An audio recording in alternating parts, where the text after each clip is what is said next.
जय श्री श्याम दोस्तों। आज मैं आपको सुनाऊंगा पति का घमंड पत्नी। एक घर में 3 भाई और 1 बहन थी। बड़ा और छोटा पढ़ने में बहुत तेज थे। उनके माँ बाप उन चारों से बेहद प्यार करते थे, मगर मझले बेटे से थोड़ा परेशान से थे।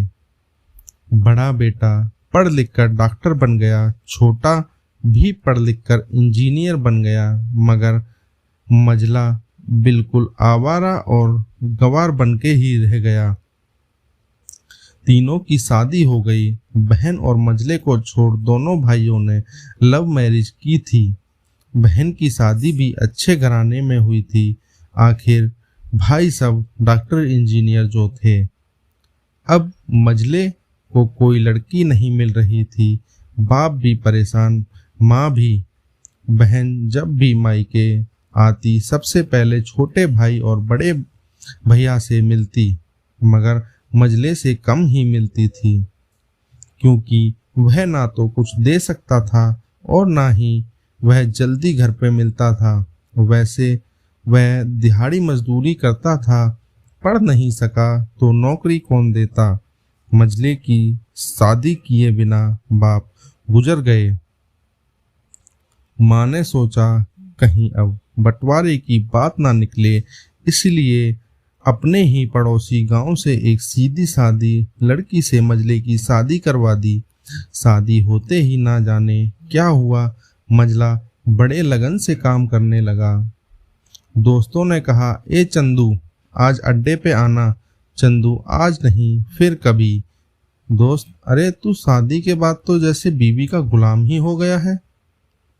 चंदू, अरे ऐसी बात नहीं है, कल मैं अकेला पेट था तो अपने रोटी के हिस्से कमा लेता था, अब 2 पेट हैं, आज कल और होगा। घर वाले नालायक कहते थे, मगर मेरी पत्नी मुझे नालायक कहे तो मेरी मर्दानगी पर एक भद्दी गाली है, क्योंकि एक पत्नी के लिए उसका पति उसका घमंड, इज्जत और उम्मीद होता है। उसके घर वालों ने ही तो मुझ पर भरोसा करके ही तो अपनी बेटी दी होगी, फिर उनका भरोसा कैसे तोड़ सकता हूँ। कॉलेज में नौकरी की डिग्री मिलती है और ऐसे संस्कार माँ बाप से ही मिलते हैं। इधर घर पे बड़ा और छोटा भाई और उनकी पत्नियां मिलकर आपस में फैसला करते हैं कि जायदाद का बंटवारा हो जाए, क्योंकि हम दोनों लाखों कमाते हैं मगर मझला ना के बराबर कमाता है। ऐसा नहीं होगा।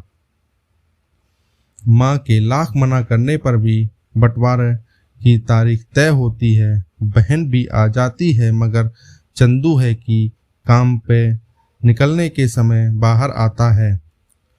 उसके दोनों भाई उसको पकड़ कर भीतर लाकर बोलते हैं कि आज तो रुक जा, बंटवारा कर ही लेते हैं। वकील कहता है, ऐसा नहीं होता, साइन करना पड़ता है। चंदू, तुम लोग बंटवारा करो, मेरे हिस्से में जो देना है दे देना, मैं शाम को आकर बड़ा सा अंगूठा चिपका दूंगा पेपर पर। बहन, अरे बेवकूफ, तू गवार का गवार ही रहेगा। तेरी किस्मत अच्छी है कि तुम्हें इतने अच्छे भाई और बहन मिले। माँ, अरे चंदू आज रुक जा, बंटवारे में कुल 10 बीघा जमीन में दोनों भाई 5-5 रख लेते हैं और चंदू को पुश्तैनी घर छोड़ देते हैं। तभी चंदू जोर से चिल्लाता है, अरे फिर हमारी छुटकी का हिस्सा कौन सा है। दोनों भाई हंसकर बोलते हैं, अरे मूर्ख, बंटवारा भाइयों में होता है और बहनों के हिस्से में सिर्फ उसका मायका ही है। चंदू, ओह शायद पढ़ा लिखा ना होना भी एक मूर्खता ही है। ठीक है, आप दोनों ऐसा करो, मेरे हिस्से की वसीयत मेरी बहन छुटकी के नाम कर दो। दोनों भाई चकित होकर बोलते हैं, और तू? चंदू माँ की ओर देख के मुस्कुरा के बोलता है, अरे हिस्से में माँ है ना। फिर अपनी पत्नी की ओर देखकर बोलता है, मुस्कुरा के, क्यों चंदूनी जी, क्या मैंने गलत कहा?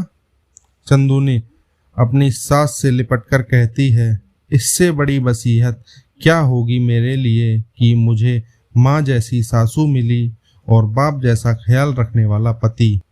बस यही शब्द थे जो बंटवारे को सन्नाटे में बदल दिया। बहन दौड़कर अपने गवार भैया के गले लगकर रोते हुए कहती है कि माफ़ कर दो भैया मुझे, क्योंकि मैं समझ ना सकी आपको। चंदू, इस घर में तेरा भी उतना ही अधिकार है जितना हम सभी का। बहुओं को जलाने की हिम्मत किसी में नहीं, मगर फिर भी जलाई जाती हैं, क्योंकि शादी के बाद हर भाई हर बाप उसे पराया समझने लगते हैं। मगर मेरे लिए तुम सब बहुत अजीज हो, चाहे पास रहो या दूर। माँ का चुनाव इसलिए किया ताकि तुम सब हमेशा मुझे याद आओ, क्योंकि ये वही कोख है जहाँ हमने साथ साथ 9 महीने गुजारे। माँ के साथ तुम्हारी यादों को भी मैं रख रहा हूँ। दोनों भाई दौड़कर मंझले से गले मिलकर रोते रोते कहते हैं, आज तो तू सचमुच का बाबा लग रहा है। सबकी पलकों में पानी आ गया। धन्यवाद।